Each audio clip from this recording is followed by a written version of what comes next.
2 মাসের নিষেধাজ্ঞা শেষে মাছ শিকারে নেমেছেন জেলেরা। তবে পদ্মা, মেঘনায়, তেঁতুলিয়া নদীতে কাঙ্ক্ষিত ইলিশের দেখা পাননি চাঁদপুর ও ভোলার জেলেরা। অনেকেই ফিরছেন হতাশা নিয়ে। এদিকে সরবরাহ কম থাকায় ইলিশের দাম আকাশচুম্বী। বৃষ্টি ও নদীতে পানি বাড়লে ইলিশের সরবরাহ বাড়বে এমন আশা মৎস্য কর্মকর্তাদের। ইলিশের উৎপাদন বৃদ্ধি ও জাটকার নিরাপদ বিচরণ নিশ্চিতে 2 মাস নিষেধাজ্ঞার পর আবারও মাছ ধরা শুরু নদীতে।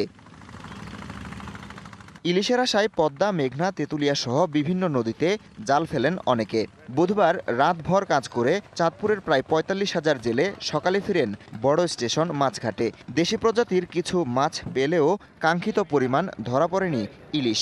ওঠেনি নৌকার জ্বালানি খরচও। ইলিশ মাছ কম, অন্য ধরনের বিভিন্ন ওই ফোয়া, কাটা, ওই ধরনের গুড়াগাড়া মাছ বেশি পাওয়া যাইতে আছে। আতন দিছে আয়া এই মতো পয়দাল ভাইয়া 700 টাকা মাছ বেশি। ভোলায় নদীতে নেমেছেন প্রায় 2.5 লাখ জেলে, কিন্তু জালে ওঠেনি আশানুরূপ মাছ, যা ধরা পড়েছে আকারে ছোট।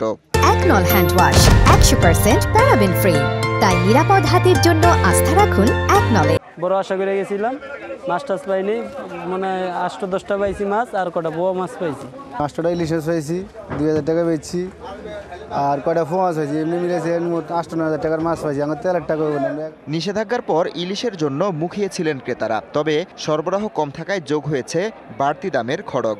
আকারভেদে বিক্রি হচ্ছে 2200 থেকে 3200 টাকা কেজি দরে। আর 1 কেজি ওয়েটের ইলিশ মাছ বর্তমান বাজারে 3200-3300 টাকা চলতেছে। 600-700 গ্রামের ইলিশটা আপনার 2700 টাকা কেজি চলতেছে। কাটার মধ্যে অল্প মাছ আর দাম বেশি, আর এরকম দামের মাছ মনে করেন যে আমাদের কেনার সামর্থ্য আমাদের নেই। জেলে ও মৎস্য কর্মকর্তারা বলছেন, নদীতে পানি বৃদ্ধি পেলে দেখা মিলবে কাঙ্ক্ষিত ইলিশের। এমনিতে নদীতে পানি নাই, সব শুকনা। ইলিশ মাছ তো সাধারণত আপনি বোঝেন এই গভীর পানির মাছ, অনেক পানি না হইলে হয় না। বড় ইলিশ যেটা, সেটা আসবে আসলে বৃষ্টির সাথে সাথে। পরের যে পূর্ণিমা আছে, পূর্ণিমা থেকে আমাদের জেলেরা ইলিশ তাদের জালে পাবে এবং এই ইলিশের উৎপাদন আমরা আরও বেশি পাবো গতবারের তুলনায়, সেই প্রত্যাশা আমরা করছি। এবছর নদী ও সাগরে ইলিশ উৎপাদনের লক্ষ্যমাত্রা 6 lakh metric ton. Habibur Rahman, DBC news desk.